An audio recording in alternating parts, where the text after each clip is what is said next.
Hi guys, welcome back to my channel FS news TV. ఈరోజు news చూద్దాం. ప్రేమికుల దినోత్సవం సందర్భంగా టాలీవుడ్కు చెందిన రొమాంటిక్ సినిమాలు రిలీజ్ అవుతున్నాయి.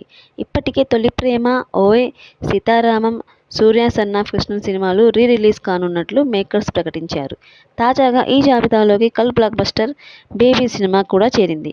ఆనంద్ దేవరకొండ అండ్ వైష్ణవి చైతన్య జంటగా నటించిన బేబీ ఈ నెల 14న రిలీజ్ అవుతుందని మేకర్స్ ప్రకటిస్తూ స్పెషల్ పోస్టర్ను విడుదల చేశారు. నెక్స్ట్, రణ్బీర్ కపూర్, నితేష్ తివారీ కాంబినేషన్లో భారీ అంచనాల మధ్య తెరకెక్కుతున్న రామాయణ్ సినిమా గురించి ఇంట్రెస్టింగ్ న్యూస్ వినిపిస్తోంది.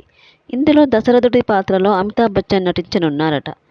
350 కోట్ల భారీ బడ్జెట్తో నిర్మితమవుతున్న ఈ చిత్రంలో రాముడిగా రణ్బీర్ కపూర్, సీతగా సాయి పల్లవి, రావణుడిగా కన్నడ స్టార్ యష్ కనిపించనున్నారు. 2025లో ఈ సినిమాను రిలీజ్ చేయాలని చిత్ర యూనిట్ భావిస్తోందట. ఇలాంటి మరిన్ని అప్డేట్స్ కోసం ఈ ఛానల్ను సబ్స్క్రైబ్ చేసుకోండి. Thanks for watching.